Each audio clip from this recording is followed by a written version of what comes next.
Good morning, peeps. This is Mike Callahan of 12-Stepology/Inner Child Tribe. I guess I could call this our daily drive, daily meditation while driving, which a lot of times I'll use the Om chants so I can shut the brain down long enough so it can reboot to start the day. So what I wanted to talk about today is obviously dealing with trauma and something that's worked for me. I'll always talk about 12-step programs. One of the programs that I stumbled into or crawled into, which we seem to do that when we go to a new 12-step program, we're in a lot of emotional pain, pretty much at a dead end. Or a healthy left turn after we hit the brick wall. What I want to share with you is about ACEA or ACOA, which is Adult Children of Alcoholics. And the other way to describe it is Adult Children of Alcoholics in Dysfunctional Homes, which pretty much includes all of us. If you didn't, God bless you. For those of us that did, the introduction for this to me was a new introduction for a deeper level of emotional sobriety for me and a way to deal with trauma, dysfunctional relationships, self-hatred, the inner critic or the critical inner parent. And the critical inner parent or critical inner critic has been with me most of my life, which I'm sure everybody understands what that's about. It's always there to criticize us, put us down. It works to bring out the shame in us, which in some cases is a blessing because it brings it to the light, at least for me, and shows me that I need to address it. So the other piece that I want to go through, and what I mean piece is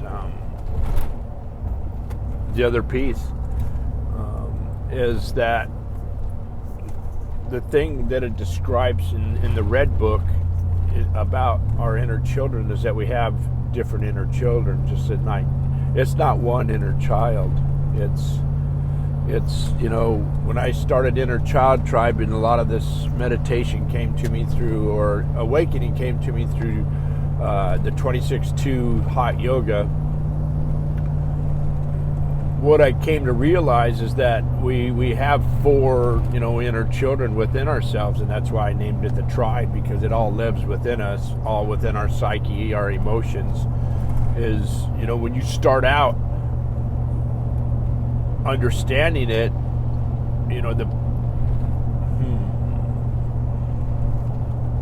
the four inner children are, it's our toddler, actually our infant starts out with. Kind of figure out how does that work out in our lives today. The way that works out in my life today is, after I've recognized it, is that and this is a sucky piece for society that put this on men, that we don't cry, is crying. And crying is also a release of trauma. And crying is realizing that there's something wrong, or there's something we don't like, or something that's not okay, and we stuff that, and then the trauma gets fucking stronger and deeper.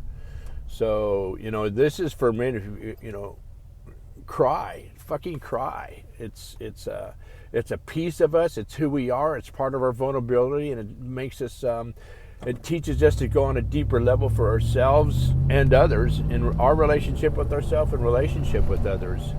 So, that's kind of where the infant comes into this. The toddler comes into play in our lives because there's parts of us that want to play. We want to be goofy.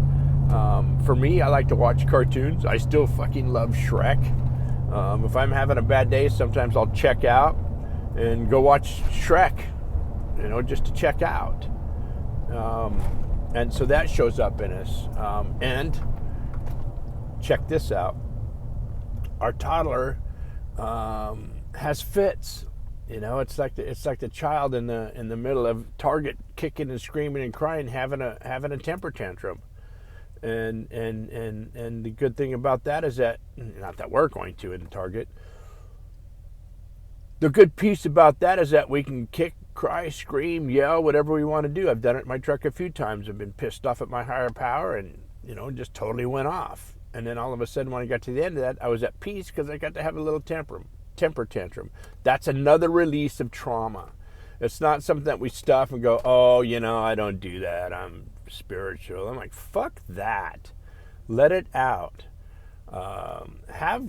If you have a higher power, have communication with that higher power. It's the loving parent inside of you. So, so you're gonna have the temper tantrum, and then these are my little Michaels, and then you get into the child, which for me is probably first grade all the way up into early junior high. Or middle school, as they call it now. Guess I am fucking old school. The good part about that is, getting in touch with that is that I like to ride bikes. I like to ride motorcycles. I like to swim. Same thing, like cartoons. I can get in touch with that part and realize when that part's acting up also, because that little Michael sometimes can be a little asshole, and he can be arrogant, and he can not want to do his homework, which is, stuff that I don't want to do. Doesn't want to go to work, which he shouldn't have to. So that part's inside of me. And so now I've integrated 3 into my life. Okay, then you have the inner teenager, and the inner teenager wants to play, wants to discover his or her sexuality, and that's all okay to be that way, to let the sexuality come out and play in a responsible way, to teach the teenager that there's a responsible way to be a teenager, which I never had. I was like sex, drugs, rock and roll. And, that was a lot of fun, and some of it still is, with my partner, and love the rock and roll, not doing the drugs anymore. But that comes out into a responsible teenager that also wants to play and do fun stuff. And, part of me and part of my child and my teenagers always loved motorcycles. Rode them when I was a kid, didn't get to do much with them, when I was raising my kids, and now my wife and I, we have a fucking beautiful Harley that we love. It's fun to ride. We just love to ride. So it's letting that part out, and then understanding that there's going to be little temper tantrums and fits with that. So you're coming into the toddler, and you're coming into the infant, you're coming into the toddler, the child, and the teenager. Those are your 4 inside. And then you come into the 5th, which ACA teaches so eloquently in chapter 8, is to introduce the loving parent. And that's just awesome stuff. It's the loving parent that you always wanted in your life. And I remember telling this to my wife the other day, because I know that I was not the perfect parent. Absolutely. I had to unlearn a lot of bullshit that happened in my childhood and make sure it didn't pass over into my kids. So the great thing that, we were talking about the other day was like, what? I would be my parent. I would love to parent me from a child up now, especially from all the spiritual books and all the steps that I've done and all the work that I've got to do and all the unlearning I've got to do. I've learned to become a kind, loving parent. The other piece to that is there's a flip side to the coin also. Our inner critic can come up at the fucking wrong fucking times if we're having a bad day, if we've made a mistake, and it can absolutely put us down a rabbit hole and just plummet us into darkness. It's done it for me, not for me. It's done it to me, or I've allowed it. And sometimes it's interesting. I willingly step into the rabbit hole, and that's going back into memory, and look, you did this, and look what you did, and you're a horrible human being, and then the shame comes up, and then the sadness comes in, and then all of a sudden here comes some adrenaline and some cortisol. That little cortisol junkie fucking comes out, which is the inner drugstore for some of you that don't understand that. The piece to that also is, and I've used a lot of Eckhart Tolle in this, and I've used a lot of Michael Singer in this, is that I bring myself back into the moment and you know, go into, I'm not that person today. Those are things that I would not do today. I've awakened to a new way of life where I don't live that way anymore. And there's a lot of happiness that comes from that. And sometimes the happiness doesn't come. There's just a sadness, you know. It's like, why does this fucking inner critic keep coming back? And the bottom line is just bringing awareness to it, knowing that it's the fucking inner roommate that won't shut up sometimes, just always negative. Another piece that Michael Singer, and I'm listening to that one again, it's really good, Untethered Soul.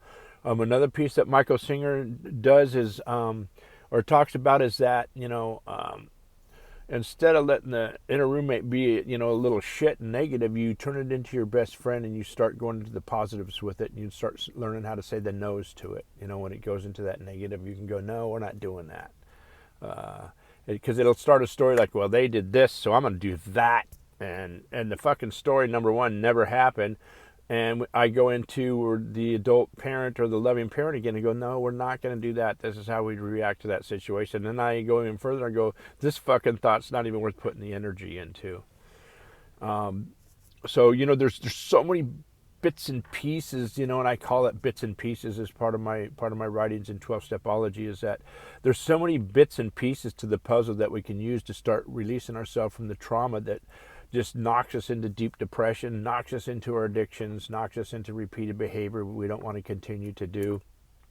And, you know, and I'm going to keep continuing sharing about that. I'm also putting back out there, we're going to start doing shows. We got 10 shows that are going to come up. So I'm going to put this on Facebook. We're going to invite people in who might want to speak on our show or might want to share on their show a little bit about their lives, their recovery, you know, the trials and tribulations that you've walked through. It's putting it out there. You know, I'm looking at, there's such a dogma with the 12 steps that, you know, are so not true. The 12 steps are about finding a personal freedom, accountability, self-love, self-forgiveness, forgiveness of others, and living a way of life where we actually do find a happiness. And I also share this over and over. One thing I love about the AA programs that talks about, you know, the how and the honesty, open-mindedness, and willingness. And so, you know, the open-mindedness is what you're going to see in 12-Stepology. The open-mindedness is... and interestingly enough, some of my open-mindedness happened in my deepest pain, like, oh, fuck, I really need to try something else because this way isn't working, has brought me into a lot of awakenings of the bits and pieces that happen. So I'm going to sign off. I wish you guys a happy day, a grateful day, or peaceful day, or just a day. Know that it's just 1 second at a time. Day can be a long time. We can reboot at any time. So I'm going to let you go, and I'm signing out with love. Namaste.